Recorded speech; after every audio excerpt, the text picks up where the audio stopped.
Bonjour, nous sommes en live pour notre revue hebdomadaire de l'actualité avec Michael Modrikamen, président du Parti populaire. Aujourd'hui, nous allons parler de Tariq Jadaoun, nous allons parler de la triste affaire Maouda et nous allons aussi parler de la théorie du genre à l'école. Ne nous quittez pas et surtout posez vos questions en commentaire de cette vidéo, nous y répondrons avec plaisir. Michael Modrikamen, bonjour. Bonjour, heureux de vous retrouver, de retrouver les internautes et surtout qui n'hésitent pas à poser des questions au-delà de nos commentaires que nous préparons de l'actualité. Bien, alors commençons donc par Tariq Jadaoun. C'est le terroriste belge détenu en Irak d'origine, donc il vient de Verviers et qui va être exécuté normalement sous 30 jours. Et le ministre des Affaires étrangères Didier Reynders demande son extradition pour ne pas qu'il soit exécuté pendu. Oui, écoutez, c'est assez étonnant de voir quelqu'un qui a pris les armes et qui a menacé la Belgique parce qu'il a, non seulement il a combattu là-bas, mais en plus il a indiqué qu'il viendrait commettre des attentats et qu'il fallait tuer un maximum de Belges aussi, donc il a fait des déclarations incendiaires. Et Didier Reynders veut le ramener vivant. Voilà, donc c'est clairement un traître dans des conditions de guerre notre pays.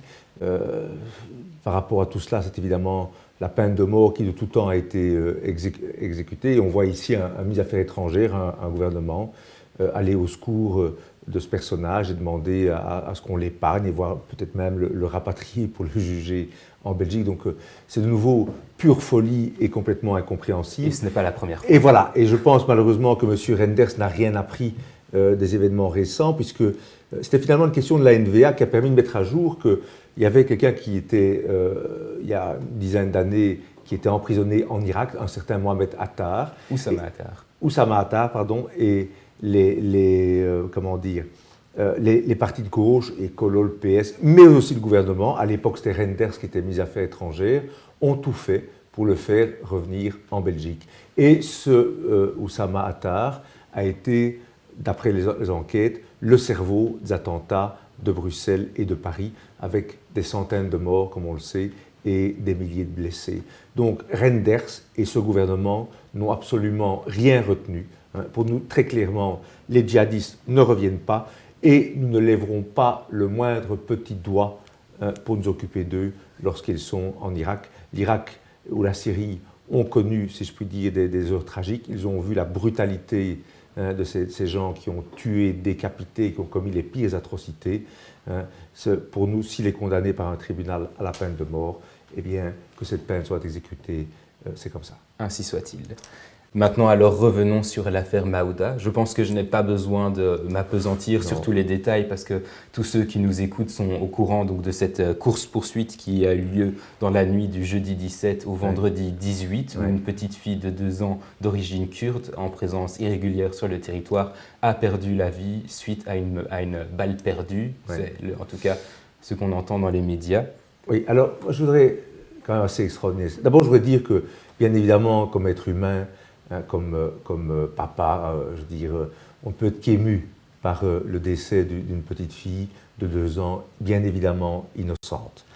Et je voudrais dire qu'en plus, au Parti populaire, on sait qu'on a plutôt de la sympathie pour les Kurdes, qui sont une nation extrêmement courageuse et qui combattent à la fois les fascistes de l'ISI et qui combattent les fascistes turcs d'Erdogan. Donc, plutôt de la sympathie pour les Turcs. Mais il y a une réalité. Et c'est que cette famille se trouvait de manière totalement illégale, avec des passeurs. Que ces passeurs se sont lancés dans une course-poursuite, comme on le sait, sur 60 km, en mettant en danger la vie des autres à plus d'une reprise. Et la police a tout fait pour les arrêter. Alors, d'après nos informations, cette petite fille a été presque utilisée comme bouclier, voire aurait, lorsqu'on l'a retrouvée, était tellement tuméfiée par les coups qu'elle a reçus des occupants de l'intérieur qui l'auraient brandi au travers des carreaux, qu'on n'a même pas vu qu'elle avait reçu un impact de balle. D'après les informations que nous avons aussi, les policiers, dans le cadre de la course-poursuite, auraient tenté de viser les pneus, mais bon, les voitures et la balle aurait ricoché dans la carrosserie et aurait blessé et tué en tout cas la petite Maouda. Mais, ça c'est donc tragique, mais la réalité c'est qu'il y a un état de droit, qu'il y a des gens qui sont ici en situation illégale, que c'est le rôle de la police de les arrêter, de faire respecter la loi. Et donc, en ce qui nous concerne, nous sommes entièrement derrière les forces de l'ordre, derrière ce policier qui est dévasté, etc. Il est dévasté, d'après le procureur général. Est-ce qu'il faut se rendre compte, en plus que en accablant les policiers, comme le font les organisations de gauche qui tentent de récupérer, on déstabilise un peu plus notre système, on démotive un peu plus les policiers, qui, faut-il le rappeler, sont ceux qui sont agressés sur les aires d'autoroute. Hein, là, on leur demande de contrôler les gens. Donc, nous sommes derrière la police. Nous sommes contre la récupération par la gauche qui veut de nouveau, à travers ça, ouvrir les frontières et régulariser. Et donc, je ne comprends pas les signes de faiblesse qui sont donnés par le gouvernement face à tout ça. Je dis qu'il faut être ferme, regretter bien évidemment la mort, mais je ne crois pas que le policier soit responsable. Ce sont les passeurs qui sont d'abord responsables de cet fait, qui ont voulu échapper pendant 60 km à la police avec les migrants en question. Justement, d'ailleurs, les organisations, les ASBL habituelles, en fait, ce sont toujours les mêmes, donc violence policière, le MRAX et tout, avec l'argent du contribuable, avec notre argent, ont encore organisé des manifestations. Combien de temps allons-nous subventionner toutes ces organisations avec l'argent public, de gens qui ne partagent absolument pas en grande majorité ces convictions? Et qui démoralisent nos forces de l'ordre. Allons-nous subventionner ces gens, ces gauchistes? Puis quand je vois les signataires de nouveaux universitaires qui n'ont rien compris, et puis des gens comme Abu Jaja, l'antisémite, membre du Hezbollah, Abu Jaja, Nordin Saidi, également gauchiste, antisémite et autres, quand on voit cette engeance qui est en train de supporter, on se rend compte de l'ampleur de la déstabilisation. Nous sommes du côté des forces de l'ordre, nous sommes du côté des citoyens qui, dans leur grande majorité, réclament la fermeté. Nous regrettons la mort de Maouda, c'est effectivement une victime, une pauvre petite victime, mais ce n'est pas la faute ni de la Belgique, ni des policiers, c'est la faute avant tout des gens qui ne respectent pas la loi, et à commencer par les passeurs. Passeurs d'ailleurs qu'on avait identifiés, qu'on a laissé repartir. Hein. Donc c'est la traite des êtres humains, des gens qui s'enrichissent. Ils étaient une trentaine empaquetés, pas lavés, etc., alors que lui était lavé bien et regorgeait de billets en poche, hein, mais on l'a laissé ce passeur partir. Donc la Belgique marche sur la tête, il faut le dire. Nous au pouvoir, hein, pas avec des gens comme les Renders et les Michel qui sont d'une faiblesse et d'une qui prennent des photos avec les parents. Et qui vont prendre, hein, je dis, mais quel message adresse-t-on? Je veux dire, nous aurons, à la limite, comment dire, qu'ils aient par empathie humaine, rencontrer les parents en disant que on peut le comprendre. Mais j'aurais été moi-même voir les policiers et leur assurer dans le même temps du soutien franc, entier et total du gouvernement par rapport à leur travail ingrat. Ils sont en première ligne. Et en ce qui nous concerne, les forces de l'ordre, les policiers, les pompiers, les ambulanciers, les forces d'intervention, nous dire, nous savons le travail que vous êtes en train de faire et nous sommes derrière vous. En tout cas, la fédération liégeoise du Parti socialiste, en réaction à cette triste affaire, s'est déjà prononcée en faveur d'une régularisation massive des étrangers illégaux. Je crois qu'il faut voir toute la manipulation. Nous sommes manipulés au travers des partis politiques et des médias depuis des années, et on saisit si vous voulez, chaque incident pour arriver à un seul objectif. Les partis de gauche veulent une chose, l'ouverture totale des frontières. Il n'y a plus de nation, tout le monde doit être mélangé. Hein, dans un grand espace multiculturel où les gens s'entretueront, on le voit déjà comme ça. Ça, c'est leur objectif premier de bêtises, etc., de ne pas comprendre qu'il faut des valeurs communes pour vivre ensemble, ce qui est la base de toute... Et sans ça, c'est l'anarchie et le chacun pour soi.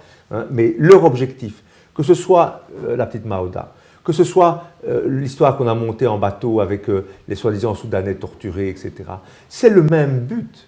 C'est empêcher que les frontières soient fermées, que les frontières soient contrôlées. Ça, c'est l'objectif in fine de la gauche. Et une grande majorité de la population, 2/3 des populations européennes, rejettent catégoriquement cette vision angélique et dangereuse des partis de gauche. Et donc, il ne faut pas se laisser manipuler, et il faut faire preuve de fermeté. Et être un homme politique et être un homme d'État, c'est ne pas se laisser guider par le sentimentalisme et à la petite semaine, comme le fait Michel et autres, ou le gouvernement. C'est quoi alors? C'est faire preuve de vision long terme et détacher effectivement les sentiments que l'on peut avoir de l'intérêt global de la population. L'intérêt global pour nous, c'est de rester avec des gens qui partagent les mêmes valeurs démocratiques d'Europe occidentale. Hein. Ça, c'est l'intérêt que nous avons. C'est ce que, par exemple, le groupe de Visegrad, Orban et autres ont tous bien compris. Et un homme d'État, il doit veiller à ça.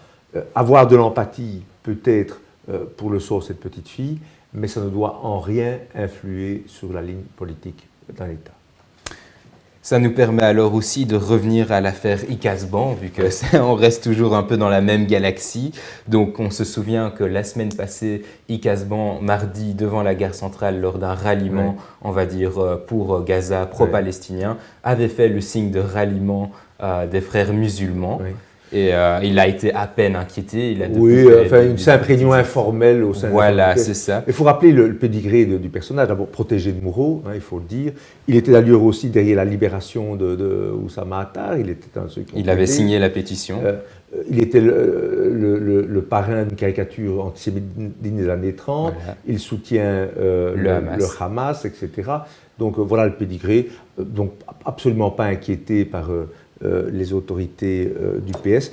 Et je constate que Meir Hermanus, avec 48 ans de socialisme derrière lui, indique qu'il a honte, d'être aujourd'hui un militant PS. Et je pense qu'il y a beaucoup de militants PS d'origine, si vous voulez, qui ne sont pas liés à tout ça et qui doivent avoir honte de ce qu'est devenu ce parti, certainement à Bruxelles, mais aussi en Wallonie quand on voit les dérives.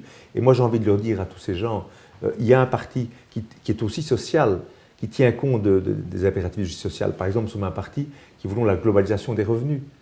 Et donc que tous les revenus capital, immobilier, travail soient taxés de la même manière limitée, 35% maximum, mais de manière équitable.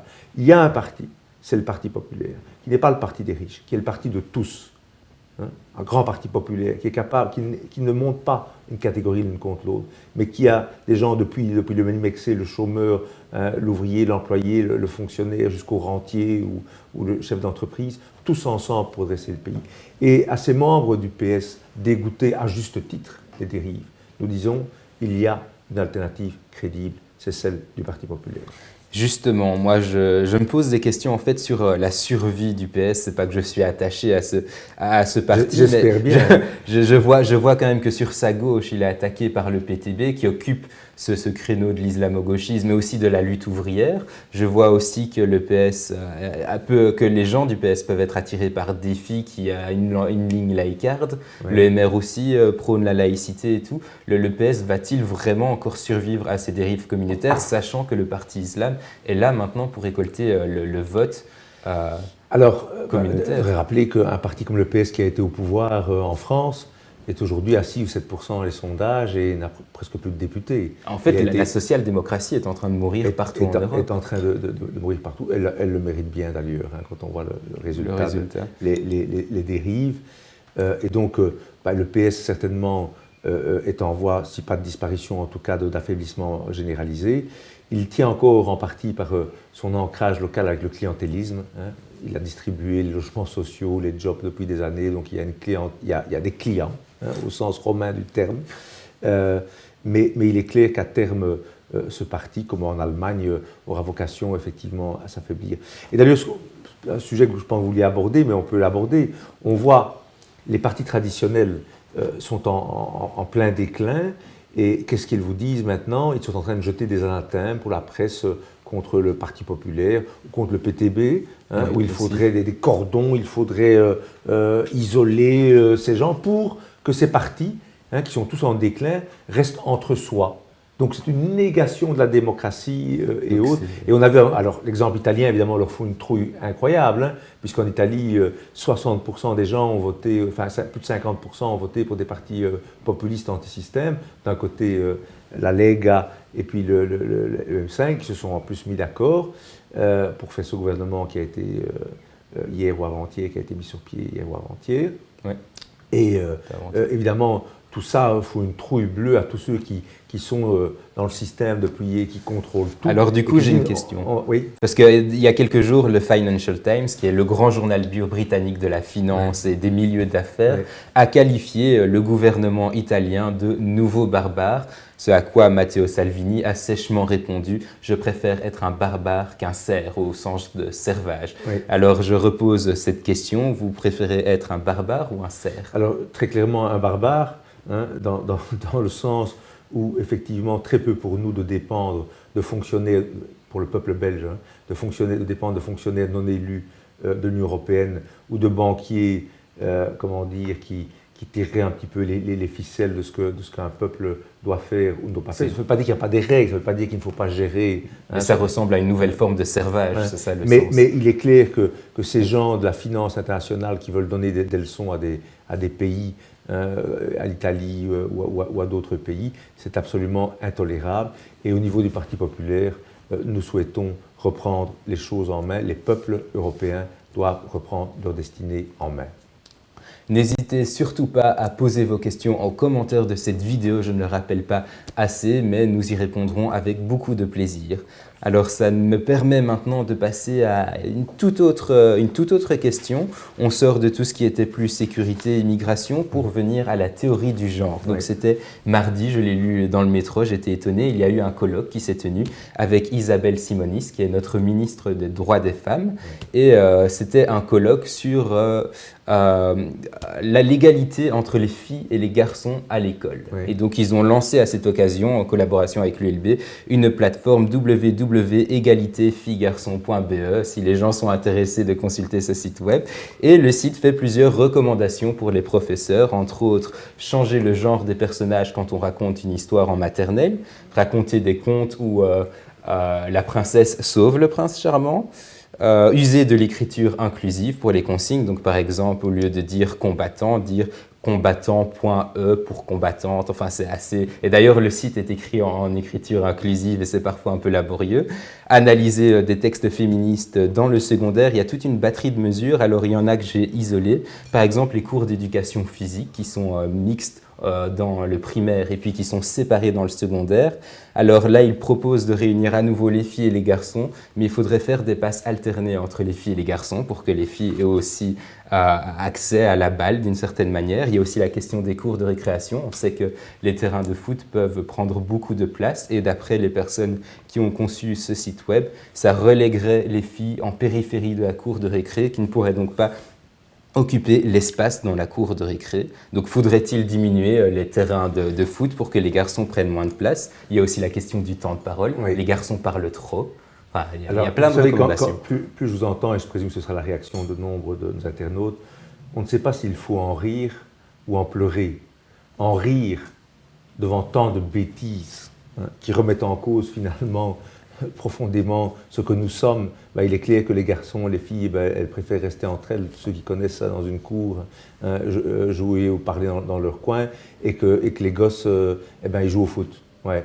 Et qu'il y a quelques filles qui peuvent jouer, il y a des filles qui peuvent avoir envie de jouer au foot. Moi, j'en ai toujours vu qui spontanément... Voilà, et n'ont jamais été exclus, mais la plupart n'apprécient pas de jouer au foot, et celles qui veulent le faire, peuvent le faire. Enfin, c'est tellement... Donc je ne sais pas s'il faut en rire devant tant de naïveté, de bêtises, etc., ou en pleurer, parce que face aux enjeux que nous sommes en train de connaître, face à notre civilisation déclinante, face aux attaques que nous subissons, face à l'état général de l'enseignement, où on ne sait plus, on ne transmet plus, où nos enfants sont illettrés, ne savent plus calculer, lire, ne connaissent plus l'histoire, la géographie, se dire que la ministre de l'Éducation est préoccupée par ce genre de choses démontre la gravité de la bêtise qui s'est emparée, si je puis dire, de leurs neurones et qui s'est emparée de ces cénacles qui, soi-disant, donnent le là de l'éducation francophone.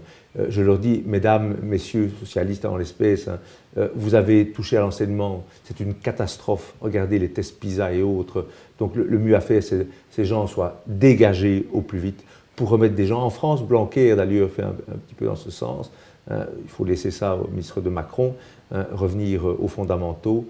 Il est clair qu'il y a un problème majeur d'enseignement, d'éducation en Belgique, mais qui n'est pas celui de l'écriture inclusive. Moi, du coup, je me demande quel est le but de tout ça, parce que je me souviens en tout cas quand j'étais en primaire, j'étais pas un grand fan de foot, mais je jouais quand même pour faire plaisir, mais on ne m'a jamais embêté à ce propos. J'ai toujours vu des filles qui spontanément jouaient au football, et je me dis aussi quand j'étais animateur scout, tout s'est toujours bien passé. Je ne comprends pas quel est l'objectif de cette réforme, c'est quoi la vraie raison? Ce sont de nouveau des courants, des modes qui sont nés dans les cerveaux malades gauchistes dans l'université américaine, qui remettent en cause finalement ce qu'est l'homme. Enfin, tout ça est une remise en cause plus fondamentale de tous les fondements de notre société.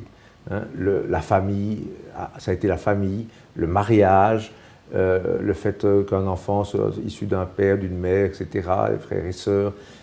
Et maintenant, c'est le genre, c'est-à-dire c'est la négation du fait que nous naissons, effectivement, sauf quelques exceptions, mais bon, qui sont tellement anecdotiques, hein, je veux dire, nous naissons filles ou garçons avec des caractéristiques génétiques et autres qui font qu'on a certains comportements, une voix, hein, ceci. Et donc ces adeptes de la théorie du genre nient finalement ces réalités. Donc on nie ce qu'est l'homme, et donc ça fait partie de toute cette déconstruction de l'Europe, enfin du monde occidental, et qui est en train de nous mener à la perte, bien entendu. Eh bien, je vais alors finir par une question d'un auditeur. Monsieur Bodrik Amen, dans votre live de ce mercredi, merci de nous tenir informés de la suite des procédures judiciaires à l'encontre de la RTBF et RTL qui vous boycottent sans fin. C'est une question de Jérémy. Voilà. Alors, d'abord, il faut savoir des procédures, on en met une série, c'est-à-dire puisque on nous nie dans toute une série d'activités à la télévision, mais aussi on a essayé de retirer des fonds au Parti populaire. Et donc, il y a quand même des bonnes nouvelles. Une des bonnes nouvelles, c'est que le Conseil d'État, on avait voulu supprimer 1 mois de dotation au Parti populaire pour une broutille, oui. Le fait d'avoir rentré des comptes avec quelques jours de retard. Et on voulait nous priver de 40 000 € de dotation, ce qui, pour un parti comme le nôtre, nous permet de fonctionner chaque mois. Et le Conseil d'État a cassé la décision du Parlement. Et donc, le Parlement a été obligé de nous payer les 40 000 € voici quinzaine de jours. Donc, première victoire du Parti populaire, donc nous menons ce combat. Par rapport aux médias, il y a la RTB, tout d'abord, qui est le plus important, parce qu'elle est clairement, dans les textes, elle soumise à l'obligation de pluralisme, et où on a déjà gagné une première fois sur la compétence, et maintenant l'affaire suit son cours, on attend une fixation. Malheureusement, le tribunal a évoqué une date au mois d'octobre, après les élections. Donc on a une audience encore la semaine prochaine, on va essayer d'obtenir une date plus rapprochée. Ça c'est donc concernant la RTB. Et concernant RTL, là c'était beaucoup plus vite, on a eu une décision assez surprenante et scandaleuse à mon avis, au terme de laquelle le juge en 2 pages a estimé qu'il y avait sans doute discrimination, mais qu'on ne démontrait pas que le fait pour un parti politique comme le PP de ne pas apparaître à la télévision lui causait un dommage. C'est ahurissant. C'est absolument ahurissant comme décision, bien évidemment. Ça nous semblait, la RTL ne contestait même pas que ça pouvait occasionner un dommage. Donc on sent une décision très politique. Nous avons décidé d'interjeter immédiatement appel contre cette décision. Donc c'est un combat perdu, mais la guerre n'est pas perdue. C'est une bataille sur ce point-là qui a été perdue de manière d'ailleurs très étonnante. Je veux dire, comment oser soutenir dans une décision que le fait pour un parti politique d'être exclu des plateaux de télévision ne lui cause pas un préjudice dans une société moderne, hein, avec des gens qui ne vous voient pas dans les débats et autres. Donc je sens une décision très très étonnante. Mais bon, vous savez, comme avocat, après 30 ans, j'en ai vu d'autres sur des décisions parfois absurdes ou incompréhensibles de la justice. Parfois, des décisions nous donnent, heureusement, raison à juste titre, comme celle du Conseil d'État que j'évoquais, où le président du Conseil d'État a pris ses responsabilités contre l'avis de l'auditeur général, socialiste, étiqueté socialiste, qui pour lui, il n'y avait pas de problème. Mais là, le président du Conseil d'État a pris ses responsabilités. Je crois que, voilà, on peut tomber parfois sur des juges qui rendent des décisions surprenantes. Hein, on va les qualifier de surprenantes ou étonnantes. Mais bon, je ferai appel, nous ferons appel. Donc la bataille continue. La bataille continue, tout à fait. Et il est 12h56, c'est pour nous le moment de terminer. Peut-être un dernier mot ? Non, je crois que on sent que les choses s'accélèrent avec tous ces incidents qui se multiplient et on voit que ce pays va dans la mauvaise direction. Alors j'entends des commentaires parfois en disant vous êtes dur ou critiquez beaucoup, etc. C'est vrai que nous critiquons parce que nous devons faire ouvrir les yeux aux gens qui parfois ne se rendent pas compte combien ils sont manipulés. Certains se rendent compte instinctivement, mais d'autres, il faut mettre en perspective pour bien réaliser. Mais je voudrais dire aux gens que allez lire notre programme, notre manifeste. Nous avons 70 propositions claires, précises, concrètes pour changer complètement de cap et redonner justement cet espoir de changement. Et je le fais, comme je le répète chaque semaine aussi, nous pouvons faire tout ce que nous voulons au niveau du Parti populaire. Si les citoyens ne se mobilisent pas comme candidats au communal, au provincial, comme militants, et puis bien sûr pour voter, on ne pourra rien faire. Donc nous mettons tout en œuvre avec énergie, détermination, mais il appartient aussi aux citoyens de prendre leurs responsabilités. Eh bien, je finis sur ces bonnes paroles. Michael Modrikamen, merci. À la semaine prochaine. Et je remercie aussi tous ceux qui nous ont regardés. Surtout, n'hésitez pas à partager cette vidéo et je vous dis à la semaine prochaine. Oui, partagez et puis likez nos pages, c'est important, partagez les posts, etc. Puisque nous sommes boycottés par les médias traditionnels, ce sont nos pages. Je rappelle que nous sommes la première page maintenant politique en Belgique francophone. En Belgique francophone. Donc c'est là que nous pouvons faire la différence pour toucher un maximum de personnes. Et voilà, c'est fini. Merci.